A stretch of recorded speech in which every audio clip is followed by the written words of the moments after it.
Rabbi syrah li sadri wa yassir li amri wahlul 'uqdatam min lisani yafqahu qawli, amma ba'du. Yang Muhammad Datuk Seri Dr. Ahmad Zahid Hamidi, Timbalan Perdana Menteri yang juga merupakan pengasas Musyawarah Nasional. Yang Muhammad Datuk Seri Utama Haji Muhammad bin Hassan. Yang Amat Berhormat Datuk Seri Diraja Haji Wan Rosdi bin Wan Ismail. Yang Amat Berhormat Datuk Seri Sarani bin Muhammad.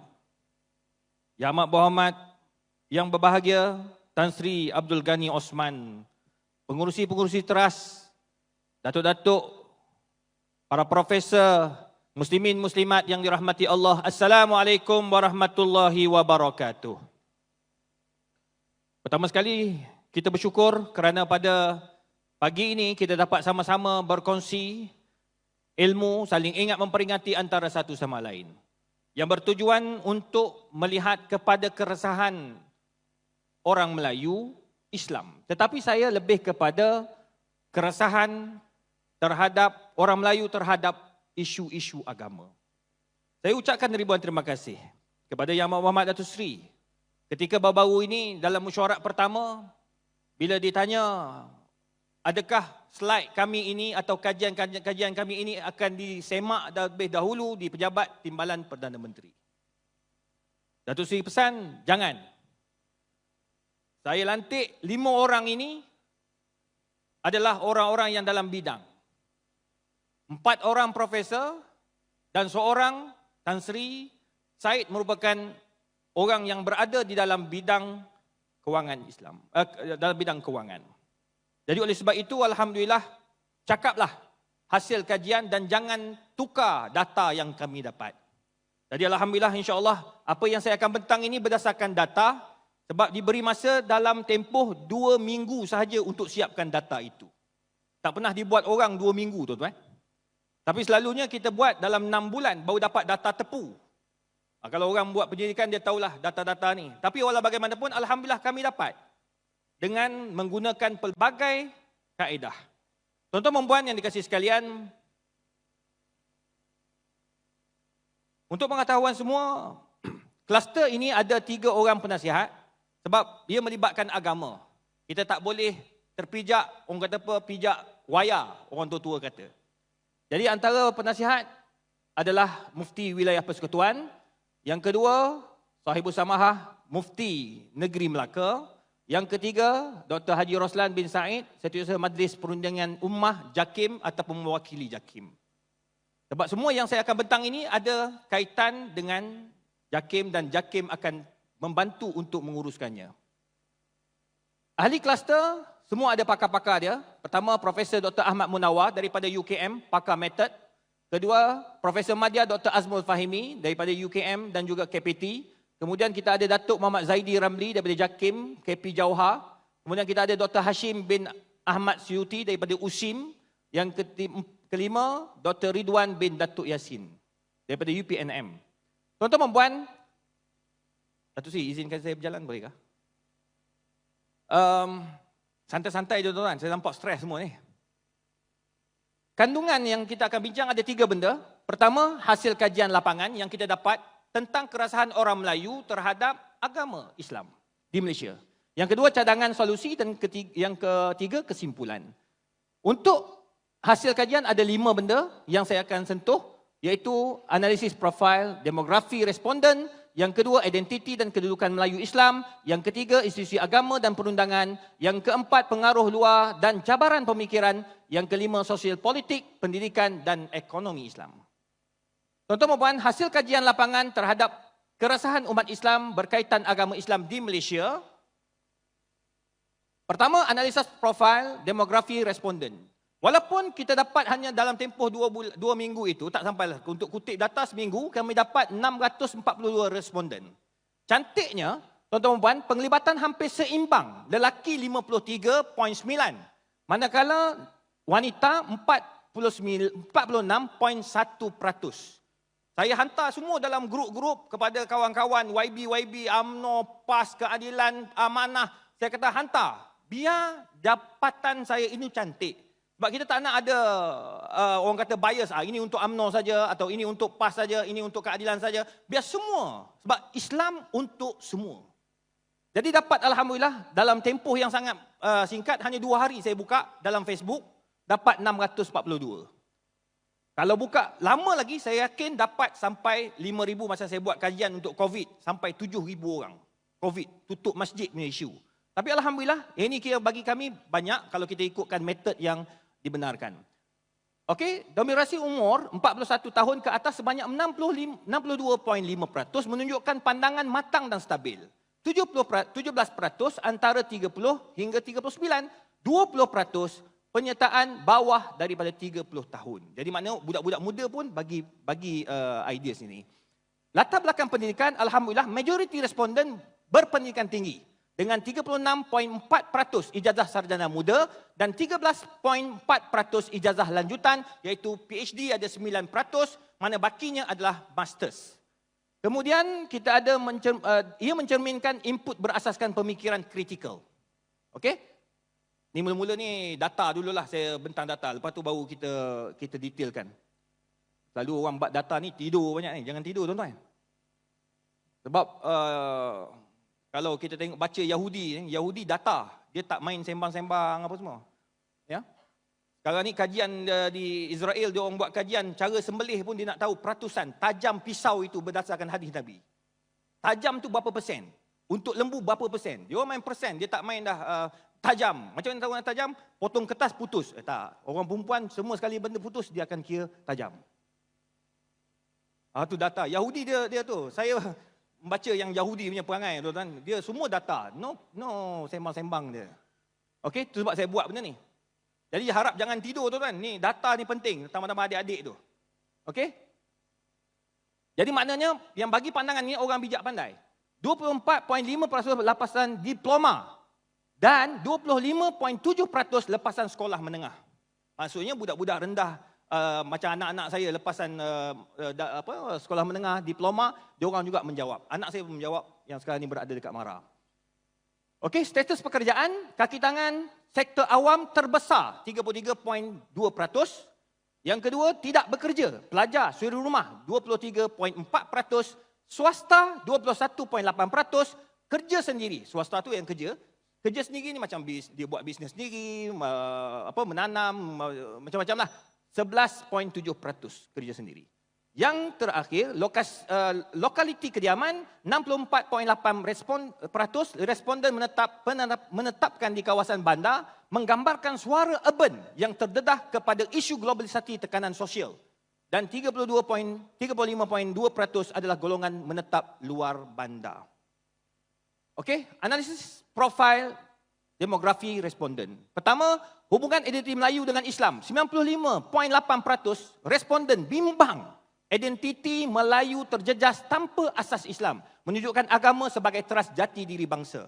Ini antara benda yang dirisaukan oleh para responden. Yang kedua, kebimbangan generasi akan datang. 81.3% sangat bimbang generasi muda semakin menjauh daripada ajaran Islam. Baru-baru ni komen saya menegur budak muda, stres punya pasal, ni bukan orang-orang biasa. Dia punya follower 500,000 lebih. Buat tattoo seluruh badan. Orang kata kenapa buat? Saya buat kerana saya stres. Kan dah pening kepala. Sebab stres di tattoonya badan. Jadi kalau macam tu kan pening kita. Budak-budak muda ni jadi pening sama-sama dia. Ada pula yang buat TikToker. TikToker dia buat apa? Hari ni dia sebagai seorang Kristian. Esok dia, minggu depan dia akan seorang jadi, apa benda agama dah? Tak ingat dah. Dia bertukar-tukar agama. Sebab dia nak merasai agama-agama lain.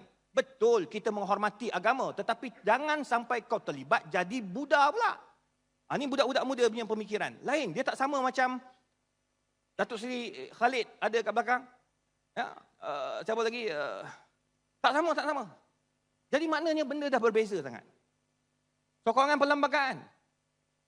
92.2% sangat setuju pengekalan kedudukan Melayu Islam dalam perlembagaan persekutuan. Ini antara benda yang ditekankan, nanti saya akan jelaskan di akhir nanti. Pengaruh demografi terhadap persepsi, responden matang, berpendidikan tinggi dan urban menunjukkan kebimbangan tinggi terhadap ancaman identiti dan sokongan kuat institusi agama.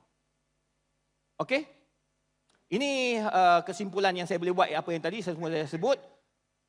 Kita terus pada yang ketiga, institusi agama dan perundangan Islam. Daripada kajian, sokongan pengukuhan institusi agama. 91.9% sangat setuju institusi agama perlu diperkukuhkan untuk menjaga akidah umat Islam. Perlu. Macam tadi Datuk Seri Zahid sebut berkaitan tentang orang dah mula bercakap tentang, tadi Mufti Melaka pun sebut, bila orang cakap tentang isu babi. Dengan izin, saya banyak buat kaji DNA babi, tuan-tuan. Sampai orang panggil saya Ustaz Babi. Tapi saya tak malu sebab daripada kajian DNA babi itulah menghasilkan produk-produk yang halal di Malaysia. Dan sebab saya panel halal Malaysia. Biarlah orang kata saya babi pun tak apa. Babi pula. Ustaz Babi. Tapi daripada kajian itulah kita dapat sekat marshmallow daripada DNA babi.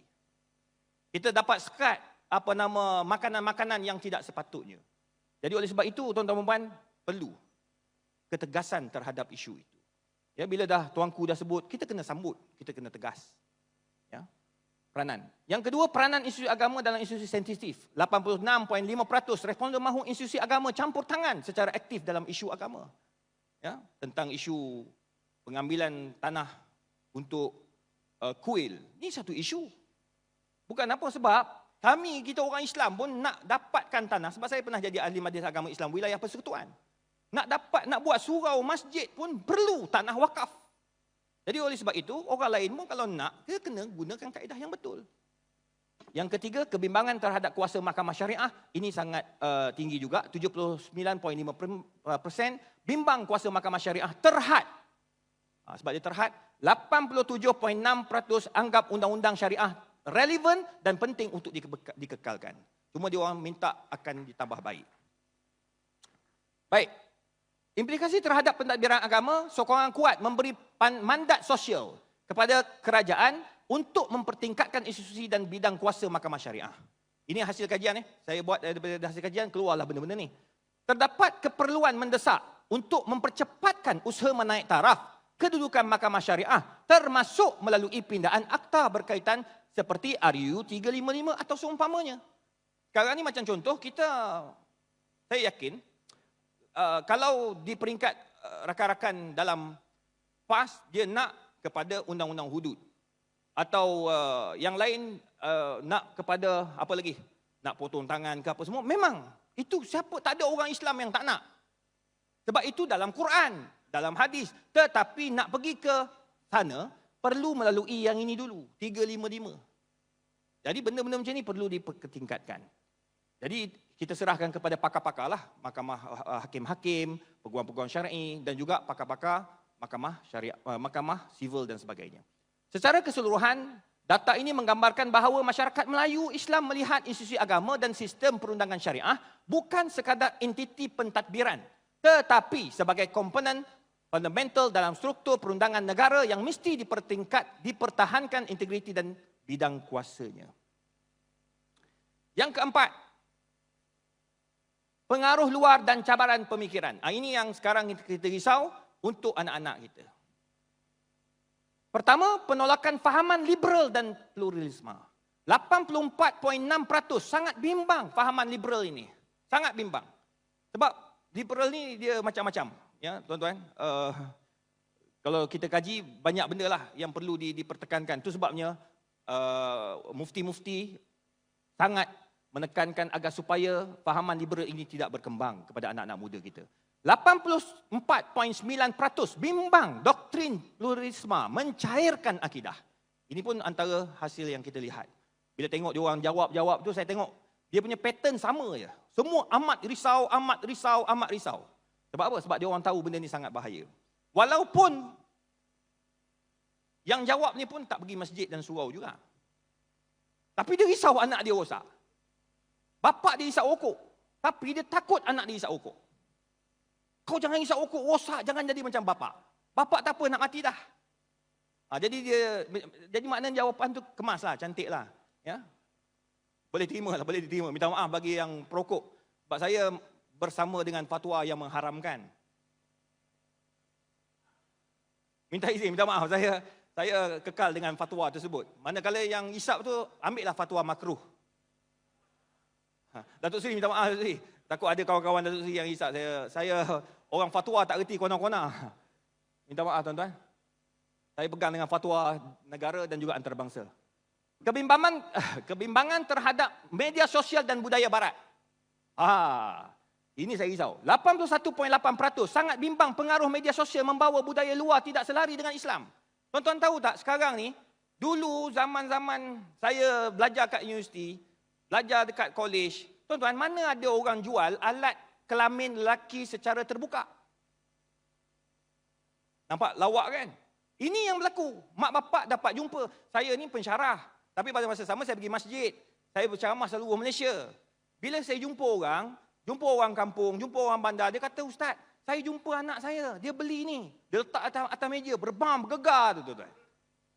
Ni bukan tipu Dato' Seri. Betul-betul datang kat UKM. Saya kata, "Apa benda ni?" Saya pula tanya dia, "Apa benda?" Confirm lah zakar lelaki. Yang diperbuat daripada silikon. Saya kata, "Mana dapat?" Dia beli online. Saya pun dia simpan. Bila dia simpan, saya pun bila dah keluar balik tu, saya tak ada cari depan dia. Keluar balik, saya Google. Betul tuan-tuan. Harga paling murah RM29.99. Paling mahal RM399. Dijual dengan harga banyak tu. Macam mana ni tu? Ni, jual online. Budak-budak TikToker pula hari ni menjual dengan, tuan-tuan, marilah bersama-sama belilah alat ni. Sangat ketat. Apa yang ketatnya? Apa nak jadi generasi kita yang jual ni semua orang Melayu. Orang Islam.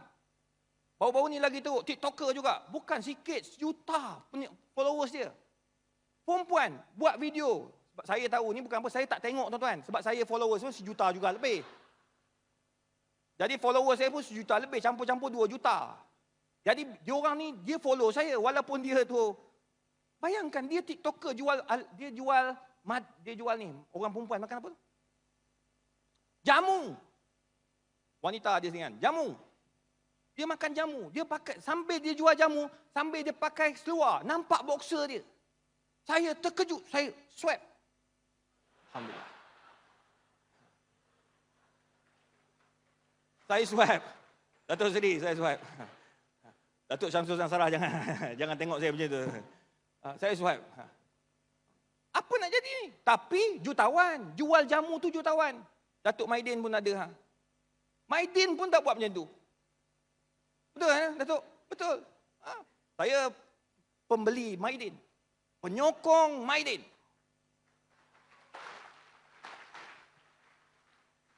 Datuk, bolehlah saya jadi duta Maidin. UKM. Okey? Ni kita risau. Memang dia orang risau ini. Nombor 3, kesedaran terhadap ancaman globalisasi.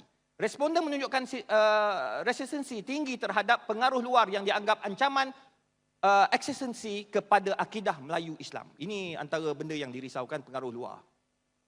Okey, yang terakhir sosiopolitik pendidikan. Okey, kestabilan politik dan kepentingan Islam, 86.2% bimbang kepimpinan negara tanpa asas Islam menjejaskan kedudukan agama.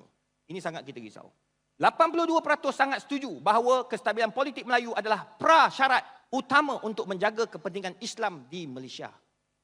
Nombor 2, pendidikan agama peranan ibu bapa. 73.1% bimbang pendidikan agama tidak cukup kepada anak-anak. Yang kedua, 89% setuju ibu bapa perlu tingkatkan. Kita yang ni mak bapak pula dia orang setuju untuk mak bapak pertingkatkan anak-anak tu terlibat dengan agama. Datuk Ashraf selalu tunjuk anak-anak dia kena hafal Quran depan dia. Dia masuk marah, dia test Quran orang marah. Datuk Ashraf dah test Datuk Halim. Surah Al-Mulk. Datuk Halim, dia geng masjid tuan-tuan. Pagi-pagi subuh boleh jumpa kat masjid Bukit Mahkota. Hafal surah Al-Mulk. Jadi itu penting tuan-tuan. Bila pemimpin hafal Quran, dia baca Quran, dia tunjukkan dalam laman sosial. Zaman sekarang orang kata jangan riak. Zaman sekarang zaman kena riak. Sebab Imam Ghazali kata, untuk mengubah manusia, kalimun nas hasba uqulihim. Zaman sekarang semua kena tunjuk. Bila kita tunjuk, untuk orang jadi baik. Yang ketiga, isu halal dan ekonomi patuh syariah. 91% anggap isu halal amat penting diperkasakan. Ini sangat penting. Saya pernah halal 15 tahun. Saya nak sangat satu hari nanti halal itu diwajibkan. Kalau tak kat Melaka baru ni kan, saya memang tak setuju betul. Pakai bulu babi itu. Saya dah cakap dah, bulu babi ni sangat bahaya. Tengok-tengoklah, dah jadi kat biskut pula.